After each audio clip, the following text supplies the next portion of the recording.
సదాశివసమారంభాం శంకరాచార్యమధ్యమాం అస్మదాచార్యపర్యంతాం వందే గురుపరంపరాం. శ్రీ గురుభ్యో నమః. సుందరకాండలో నిన్నటి వరకు చూసినటువంటి ఘట్టాలలో సీతాదేవిని హనుమ దర్శించుట, అలాగే రావణాసురుడు సీతను బెదిరించుట, సీతాదేవి అతన్ని గడ్డి పరకతో పోల్చుట, ఇవన్నీ చూసాం. అయితే ఈరోజు ఘట్టంలో ముఖ్యంగా ఎప్పుడైతే రావణాసురుడు సీతాదేవిని చూసి అక్కడి నుంచి బెదిరించి వెళ్ళిపోయాడో అప్పుడు రాక్షస స్త్రీలందరూ కూడా చుట్టుముట్టి సీతను అనేక రకాల పరుషవాక్యములతో మాట్లాడుతుండగా సీతాదేవి ఆలోచించి ఎంతో బాధ కలిగి శింశుపా వృక్షం కింద కూర్చొని విలపిస్తూ ఉంది. అప్పుడు అక్కడ ఉన్నటువంటి చెండోదరి, అలాగే ప్రఘస, అజాముఖి అనే ఈ రాక్షస వనితలు ఒక్కొక్కరుగా వచ్చి, నీవు ఆ రావణాసురుణ్ణి ఎప్పుడైతే వద్దంటావో అప్పుడు శీఘ్రంగా నిన్ను తినుమని రావణాసురుడు మాకు చెప్తాడు. అప్పుడు నిన్ను తప్పకుండా మేమందరం కూడా ఆరగిస్తాము, నీ మాంసాన్ని మేము స్వీకరిస్తాము అని చెప్పేసి ఆ మాంసాన్ని ఉడికించడానికి కావలసినటువంటి పదార్థాలను తయారు చేయమని అక్కడున్న స్త్రీలతో హెచ్చరించినట్టుగా మాట్లాడడం, ఆమెను పరుషమైనటువంటి వాక్యాలతో దూషిస్తూ ఉండడంతో అక్కడున్న వాళ్ళంతా అది చూసి మరి ఆ హనుమ కూడా చూశాడు. చింతిస్తూ అప్పుడు సీతాదేవి ఆ రావణుని యొక్క ఆ రాక్షస కాంతలతో ఈ విధంగా చెప్తున్నారు. ఓ రాక్షస వనితలారా, రాముడంటే మీరు ఎవరనుకుంటున్నారు? అత్యంత పరాక్రమవంతుడైనటువంటి రాముడు 14,000 మంది రాక్షసులను జనస్థానంలో చంపాడు. అలాగే అక్కడున్న ఖరదూషణులను సంహరించాడు, తాటకిని సంహరించాడు, ఎంతోమంది రాక్షసులను నిహతులను చేశాడు. అలాగే వాలిని, రావణాసురుడిని ఓడించినటువంటి వాలిని చంపాడు. ఇలా లెక్కలేనన్ని మంది రాక్షసులను ఆయన చిన్న ప్రాయంలోనే సంహరించాడు. అలాంటి రాముడి గురించి మీకు తెలియదు. ఎప్పుడైతే రాముడు లంకానగరంలో ప్రవేశిస్తాడో అప్పుడు లంకానగరం వినాశనం పూర్తి అవుతుంది. ఆయన దగ్గర ఉన్నటువంటి శక్తి 100 మంది అక్కర్లేదు, ఆయనకు ఒక్కడే. ఆయన ప్రపంచంలో ఉన్న దేన్నైనా కూడా ఆయన బాణాలతో సంహరిస్తాడు అని చెప్పేసి సీతాదేవి చెప్పింది. అయినా కూడా వాళ్ళు దూషిస్తూ ఉండగా అప్పుడు సీతాదేవి, ఈ రాక్షస కాంతలు నన్ను తినేలా ఉన్నారు, మరి నేను ఈ శరీరాన్ని వదిలేస్తాను అని చెప్పేసి బాధతో ఆ శింశుపా వృక్షం మీద తన జడను, పొడవైనటువంటి తన జడను మెడకు కట్టుకొని ఆ శింశుపా వృక్షానికి వేలాడదీద్దామని అనుకుంటూ ఉండగా సీతాదేవికి శుభశకునాలు కలిగాయి. రామాయణంలోనే శుభశకునాలు ఉన్నాయి. శకున శాస్త్రం అనేది మొట్టమొదట ఆవిర్భవించింది రామాయణం నుంచి మనకు తెలిసింది. అంటే అంతకుముందు గ్రంథాలు మనకు ఆధారంగా లేవు, కానీ రామాయణంలో చాలా చోట్ల శకున శాస్త్రం అనేది మనకు చెప్పడం జరుగుతుంది. సీతాదేవికి ఎడమ కన్ను అదురుతుంది, తర్వాత ఎడమ భుజం అదురుతుంది, తర్వాత ఎడమ కాలు అంటే తొడభాగంలో అదరడం అనేది ఇక్కడ మనకు చెప్పడం జరుగుతుంది. ఇదేంటండి, కుడివైపు అదురితే మంచిది, ఎడమవైపు అదిరితే అశుభము అని చెప్పేసి ఇది నమ్మకమా మూఢనమ్మకమా అనేది చాలామందికి సందేహం. అయితే రామాయణంలో చెప్పారు అంటే అది పురాతనమైంది కదా, మరి ఈ కాలంలో కూడా అంటే ఏ కాలమైనా భూమి ఉండగానే తిరుగుతుంది, కానీ అదేం వ్యతిరేకంగా తిరగదు కదా. అయితే ఇక్కడ మనిషి యొక్క శరీరం అనేది ఒక అద్భుతమైనటువంటి యంత్రం. కుడివైపుకు కొన్ని భాగాలు మాత్రమే ఉంటాయి, ఎడమవైపుకు కొన్ని భాగాలు, కొన్ని మనకు సంబంధించినటువంటి అవయవాల్లో లోపల అంతర్గత అవయవాలు ఉన్నాయి, గుండె కానీ ఇలాంటివి. అయితే ఎడమవైపు హృదయస్థానం ఉంది కాబట్టి హృదయస్థానం నుంచి ఎడమవైపు అదరడం వల్ల స్త్రీలకు శుభం, అలాగే పురుషులకు కుడివైపు అదరడం వల్ల శుభం అనేది మనకు ఈ శకున శాస్త్రం చెబుతుంది. దానివల్ల శరీరంలో ఒక గొప్ప మార్పు అనేది సంభవిస్తుంది. ఎప్పుడైతే ఎడమవైపు మనకు అదురుతుందో ఆడవాళ్లకు మానసికంగా వారు కొంత ప్రశాంతతను చేకూరుస్తుంది, కుడివైపు అదిరినప్పుడు పురుషులకు ప్రశాంతత చేకూరుతుంది. దానివల్ల కొంత శుభం జరగవచ్చు అని చెప్పేసి శుభం జరుగుతుంది అనే ఒక సూచన అనేది మనకు అందుతుంది. మరి చాలా రామాయణంలో శకున శాస్త్రం అద్భుతంగా మరి ఇక్కడ మనకు చెప్పడం జరుగుతుంది. ఇదంతా చూసి ఈ అనుకుంటూ ఉండగానే అప్పుడు అక్కడే ఉన్నటువంటి ఒక వృద్ధ రాక్షస వనిత అయినటువంటి త్రిజట గురించి కొన్ని విషయాలు మనం ప్రత్యేకమైన వీడియోలో తెలుసుకుందాం.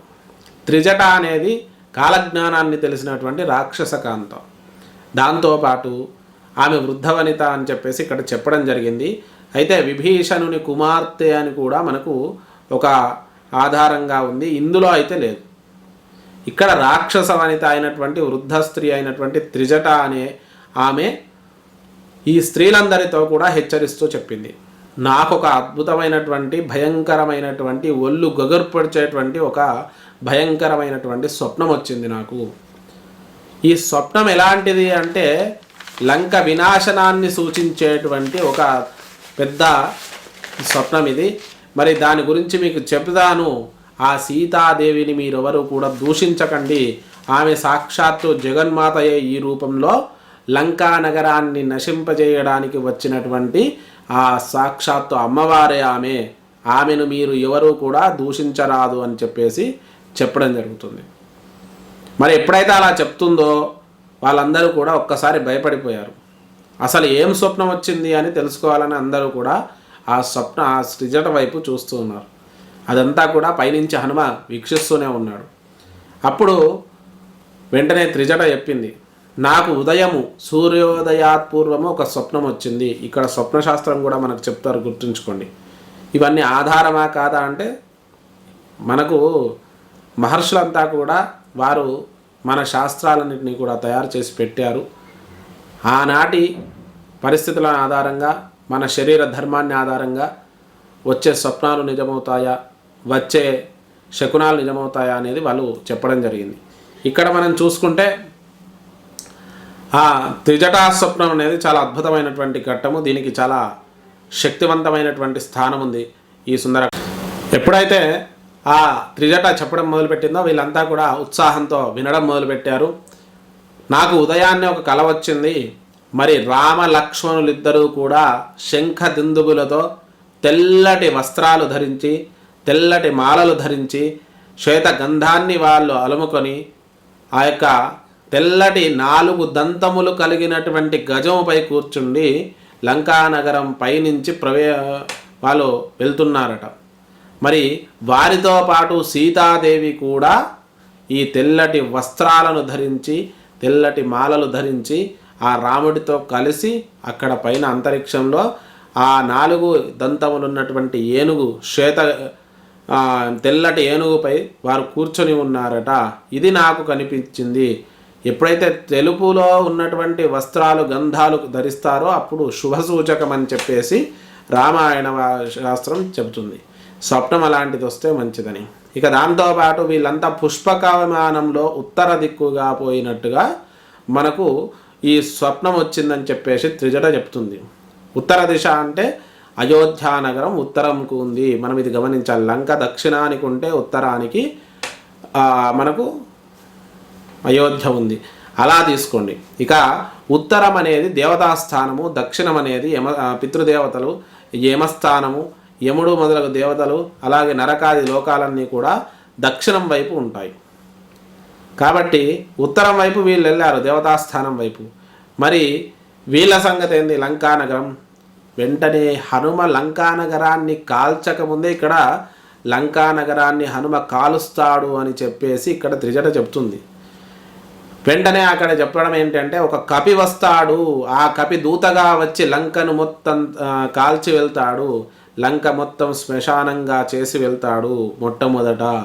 తర్వాత రామ లక్ష్మణులు వచ్చి ఈ లంకలో ఉన్నటువంటి అందరినీ కూడా సంహరిస్తారు. మరి రావణాసురుడు అంత పరాక్రమవంతుడైనా కూడా ఒక పందిపై కూర్చొని, వరాహంపై కూర్చొని దక్షిణ దిక్కు నూనె ఒళ్ళంతా పూసుకొని దక్షిణ దిక్కుగా వెళ్తాడు. ఒక స్త్రీ ఆ రావణాసురుడి మెడకు ఒక తాడును కట్టి గుంజుకొని దక్షిణ వైపు లాక్కొని వెళ్తున్నట్టుగా కల వచ్చింది. ఒంటెపై కూర్చొని నూనె అలుముకొని దక్షిణ దిక్కుగా వెళ్తున్నట్టు కల వచ్చింది. ఇన్ని రకాలుగా ఆ రావణాసురుడు చెడును ముందు త్రిజట చెప్పడం జరిగింది. ఇక ఇంద్రజిత్తు, తర్వాత కుంభకర్ణుడు, అక్షయుడు వీళ్ళందరూ కూడా నూనె అలుముకొని ఉన్నారు. ఇక్కడున్న మంత్రులు వీళ్ళందరూ కూడా నూనె నలుముకొని ఉత్తర దక్షిణ దిక్కుగా వెళ్తున్నట్టు నాకు కల వచ్చింది. ఇది భయంకరమైనటువంటి స్వప్నము. ఇంద్రజిత్తు వరాహంపై, పందిపై, శునకంపై ఇట్లా ఒక్కొక్కరు ఒక్కొక్క దానిపై కూర్చొని దక్షిణం వైపు వెళ్ళినట్టు నాకు స్వప్నం వచ్చింది. కానీ ఇదే లంకానగరంలో ఒక మహానుభావుడు ఉన్నాడు, ఆయన విభీషణుడు. ఆ విభీషణుడు కూడా శ్వేత గంధాన్ని ధరించి, శ్వేత వస్త్రాలను ధరించి, శ్వేతమాలలను ధరించి ఆయన ఉత్తర దిక్కుగా వెళ్ళాడు. ఈ లంకానగరం పైన ఆయన కూర్చొని ఆయన శంఖదుందుబుదులతో ఆ నలుగురు మంత్రులతో కలిసి పరివేష్టితుడై ఉన్న విభీషణుడిని నేను దర్శించాను అని చెప్పేసి త్రిజట చెప్తుంది. మరి ఇదంతా చెప్పగానే మరి వీళ్ళందరూ అనుకుంటారు, ఇలాంటి భయంకరమైనటువంటి స్వప్నం ఎందుకు వచ్చింది అని చెప్పేసి ఆలోచన కలిగింది. ఎందుకంటే మన వానరోత్తముడైనటువంటి హనుమ లంకలో ప్రవేశించాడు. లంకా నగరంలో హనుమ ప్రవేశించాడు అనగానే లంక పతనం మొదలైనట్టే. కాబట్టి అది ఆ త్రిజట లాంటి మంచి జ్ఞానికి ఇలాంటి దర్శనం అనేది ముందుగా ఇవ్వడం జరిగింది. ఇది కపి కూడా ప్రవేశించి లంకను దహనం చేస్తాడనేది ఇక్కడ మనకు ముందుగానే త్రిజటా స్వప్నంలో చెప్తుంది. కాబట్టి సూర్యోదయాత్ పూర్వం వచ్చే స్వప్నాలు నిజమవుతాయి అని చెప్పేసి కూడా మనకు చెప్పడం రామాయణ కావ్యంలోనే మొట్టమొదట చెప్పడం జరిగింది. ఇలాంటి ఎన్నో విషయాలు, ఎంతో జ్ఞానమంతా రామాయణంలో ఉంటుంది. ఒకటి ధర్మము, ఒకటి జ్ఞానము, ఒకటి వైరాగ్యము, ఒకటి మనం కర్మానుష్ఠానము, ఇవన్నీ కూడా ఈ రామాయణంలో మనకు అడుగడుగున చెప్పడం జరుగుతుంది. అయితే చదివే దృష్టికోణము, మంచి విఘ్నులైనటువంటి గురువులతో ఇది చెప్పించుకుంటే ఇంకా అద్భుతంగా ఉంటుంది. మనం సామాన్యంగా దాని విశ్లేషణ మాత్రమే ఇవ్వగలుగుతాం. కానీ ప్రాజ్ఞులు, రామానుగ్రహం పొందినవారు, హనుమానుగ్రహం పొందినవారు ఇది చెబితే ఇంకా అద్భుతంగా ఉంటుంది. మరి ఇంకా కొన్ని విషయాలు ఎప్పుడైతే ఈ త్రిజటా స్వప్నం చెప్తుందో అప్పుడు సీతాదేవి అక్కడ ఉరి వేసుకుంటూ కనిపించడంతో హనుమ అనుకుంటున్నాడు, ఇక ఆలస్యం చేయకూడదు, సీతాదేవిని నేను కలవాలి అనుకోవడం జరుగుతుంది. మరి సీతాదేవిని కలవాలి అంటే ఇప్పటి వరకు కూడా రాక్షస కాంతలంతా కూడా, రాక్షసులు, రావణాసురుడు వీళ్ళందరూ వచ్చి సీతాదేవి యందు అనేక రకాల పరుషజాలంతో మాట్లాడి మరి సీతను మెప్పించటకు నానావిధ ప్రయత్నాలు చేశారు. మరి ఇప్పుడు నేను వెళ్తే సీతాదేవి నిజంగా నేను రామదూతను అనుకుంటుందా, లేదంటే వానరుణ్ణి అనుకుంటుందా, లేదంటే మాయా రూపంలో వచ్చిన రావణాసురుని అనుకుంటుందా, మరి ఎలా సీతాదేవి దగ్గరికి నేను ఎలా వెళ్ళాలి, లేదంటే ఆమె ఏదైనా ప్రాణత్యాగం చేస్తే మళ్ళీ ఈ లంకానగరంతో పాటు సర్వము నశింపిపోతుంది, దాంతోపాటు అయోధ్య, తర్వాత రాముడు, ఆ సీత లేని రాముడు కూడా ఉండడు, కాబట్టి ఇదంతా జరుగుతుంది, దీనికి ఏదైనా తరుణోపాయం తెలుసుకోవాలి, కాబట్టి సీతాదేవిని నేను ఎలాగైనా మెప్పించాలి అని ఆలోచిస్తున్నాడట. ఆలోచిస్తూ ఉండగా రామకథను నేను చెప్పుతూ సీతాదేవిని ఆనందపరుస్తాను, ఎప్పుడైతే రామకథను నేను చెప్తానో సీతాదేవి చాలా సంతోషిస్తుంది, అప్పుడు నాతో మాట్లాడుతుంది అని చెప్పేసి ఆలోచన కలిగి హనుమ శింష్పా వృక్షం మీద ఆ ఆలోచనతో సీతాదేవిని చూస్తూ నమస్కరించుకుని రామకథను చెప్పుటకు ఉపక్రమించాడు. ఇది ఇప్పటి వరకు కూడా త్రిజటా స్వప్నం వరకు మనం ఈ వృత్తాంతమంతా కూడా చెప్పుకోవడం జరిగింది. ఇకపైన అద్భుతమైనటువంటి ఆ చూడామణి ప్రధానం ఎప్పుడైనా గుర్తుంచుకోండి, సుందరకాండ పారాయణంలో అత్యంత ముఖ్యమైన ఘట్టం ఏమైనా ఉంది అంటే చూడామణి ప్రధానం. మనిషి జ్ఞానకాండలో జ్ఞానాన్ని ఎలా పొందాలి, మన లోపల ఉన్న అరిషడ్వర్గాలను ఎలా దాటుకొని దైవ మార్గంలోకి నడిచి దైవానుగ్రహాన్ని పొందే స్థితినే ఈ యొక్క చూడామణి ప్రధానం.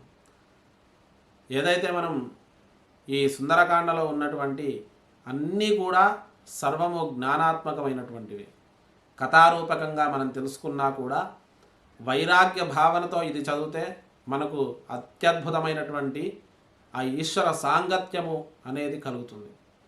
అలాంటి అద్భుతమైనటువంటి ఈ సుందరకాండలో మన లోపల ఉన్న షట్చక్రాలే రావణ, కుంభకర్ణాదులు మొదలగు రాక్షసులందరూ కూడా, ఆ హరిషడ్వర్గాలే ఈ రాక్షసులంతా కూడా. ఇక సీతాదేవి ఇక్కడ అమ్మవారు మనకు మోక్షదాయకమైనటువంటి జగన్మాత పరాశక్తి స్వరూపం. సద్గురు రూపంలో ఉన్నవాడే హనుమ. మనకు జ్ఞానాన్ని నిరంతరం బోధిస్తూ ఈ సుందరకాండలో నడిపిస్తూ ఉంటాడు. మరి ఎప్పుడైతే చూడామణి ప్రదానం జరుగుతుందో అప్పుడే మనకు ఆ అమ్మవారి యొక్క దర్శన భాగ్యము, ఆ అమ్మవారి యొక్క అనంత ఆశీర్వచనం అనేది మనకు కలుగుతుంది. కాబట్టి వచ్చే ఎపిసోడ్లన్నీ కూడా తప్పకుండా చూడండి. కొద్దిగా వీడియోను పూర్తిగా చూసే ప్రయత్నం చేయండి. ఇది సుందరకాండ అయితే అందరూ చెప్పిందైనా మనం కొత్తగా చెప్పేదేం లేకున్నా కూడా మా ప్రయత్నం మేము చేస్తున్నాం. మరి తప్పకుండా ఈ ఛానల్ని సబ్స్క్రైబ్ చేసుకోండి. ఇది అయిపోగానే అమ్మవారి యొక్క దివ్యమైనటువంటి శ్రీ చండీ సప్తశతి భాష్యంతో చండీ సప్తశతికి సంబంధించిన అద్భుతమైనటువంటి విభాగాలన్నీ కూడా మీకు అందించే ప్రయత్నం చేస్తాము. త్వరలోనే వీటి యొక్క మూలం పారాయణ క్రమంతో పాటు మూలమంతా కూడా పోడ్కాస్ట్ లేదంటే ఆడియో ఆల్బంలో రూపంలో మీకు అందించే ప్రయత్నం చేస్తాము. తప్పకుండా మన ఛానల్ని సబ్స్క్రైబ్ చేసుకొని సహకరించండి.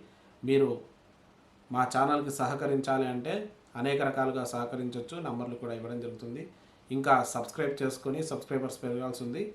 తర్వాత ఇంకా విస్తృతంగా విశ్లేషణాత్మకంగా సద్గురువుల యొక్క ఉపన్యాసాలతో మీకు అందించే ప్రయత్నం చేస్తాం. సుస్థి ప్రజాభ్యా పరిపాలయంతాం న్యాయేన మార్గేణ మహిం మహేష గోబ్రాహ్మణేభ్య శుభమస్తు నిత్యం లోకా సమస్తా సుఖినో భవంతు. స్వస్తి సన్మంగళాని భవంతు.